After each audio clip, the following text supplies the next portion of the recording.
This is the belt you can never get if you are inconsistent, because white belts have the highest dropout rate. A lot of people think BJJ is not for them when they just started BJJ. So if you get a blue belt, congratulations, now your professors and teammates know you have some dedication in Jiu-Jitsu.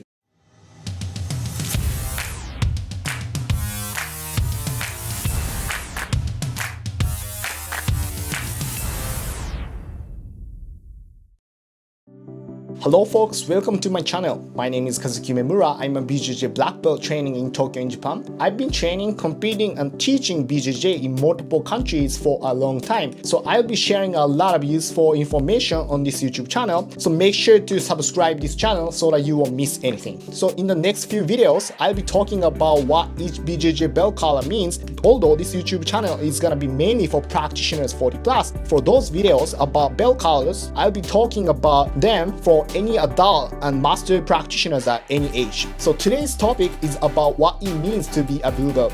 Before we get too deep in it, let me emphasize this. The standard criteria or levels for belt colors are totally different from academy to academy and professor to professor. So what I'm going to share here is going to be just what I think is a guideline for different belt colors from my experience of training and teaching BJJ for a long time. So before sharing my idea, let me share what the website of the biggest organization, IBJJF, International Brazilian Jiu-Jitsu Federation, says about BJJ blue belt.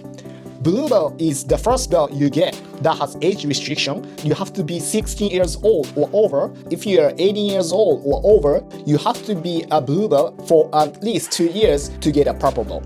Because this is just a guideline you have to follow if you want to compete in IBJJF tournaments, I've seen a lot of professors promoting a blue belt to a student who hasn't trained for 2 years. Also, the website of IBJJF doesn't really talk about what skill set is needed to be a blue belt as far as I found. So if you know they actually provide those information, please comment below. So from here, let me share my opinion on what it means to be a blue belt from my experience. The first section is gonna be what it means to get a blue belt. So it means how your skill set is at the point you get the blue belt. The second section is gonna be more about what you learn throughout your blue belt journey until you get the purple belt. Let's talk about the first one. What does it mean to get a blue belt? This is the belt you can never get if you are inconsistent, because white belts have the highest dropout rate. A lot of people think BJJ is not for them when they just started BJJ. So if you get a blue belt, congratulations, now your professors and teammates know you have some dedication in Jiu-Jitsu. When you get the blue belt, that means you have a holistic understanding of what Jiu-Jitsu is. So that means you know what it feels to take people down, pass their guards, sweep them, and get a submission.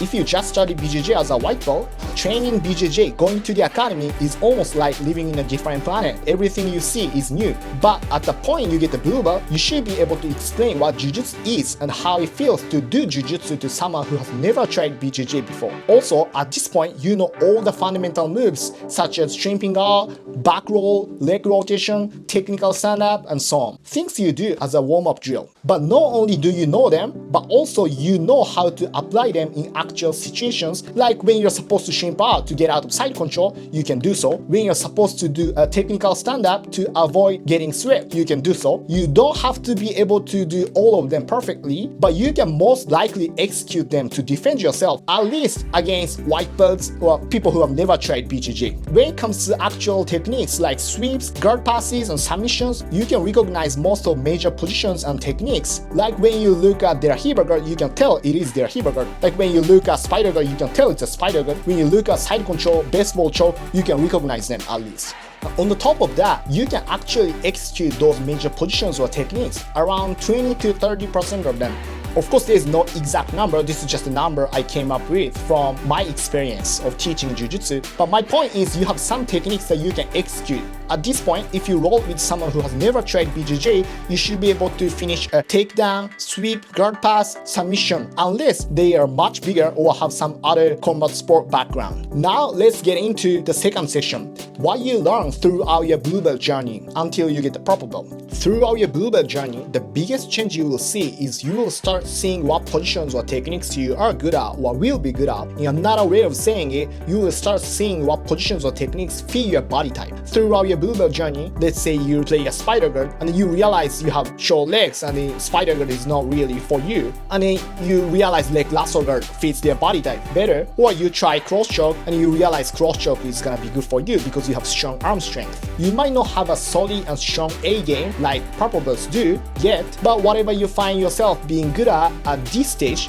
will be the base of your A game that you'll build up from your purple belt journey. However, I see a lot of blue belts making this mistake. Once they figure out whatever they are good at, they stop doing everything else but that technique. But blue belt is still a phase where you expose yourself to a variety of techniques so that you might be able to find multiple guard passes, submissions, takedowns, so that you can combine them together once you get the purple belt.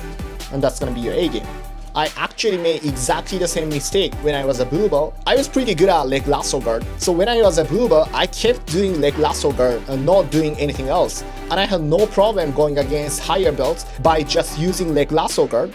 But once I got the purple belt and brown belt going against high level guys, once they dealt with my leg lasso guard, I had nothing left and I started losing. That's why I had to go back to exposing myself to a variety of fundamental techniques and positions, and then I found myself being good at X guard too, and later on I combined them together and my game started improving again. So I don't want you to make the same mistake. If you are a blue belt, make sure to have an open mind and expose yourself to a lot of techniques. That will later on close up your holes in your game. Once you go towards the end of your blue belt journey, you'll start doing well on most of blue belts and some purple belts in sparrings. Now you are ready to get a purple belt. It's gonna be a long journey until you get a purple belt, but rather than focusing on your belt color, please focus on your improvement. That's it for today. I'll be talking about what it means to be a purple belt in the next video.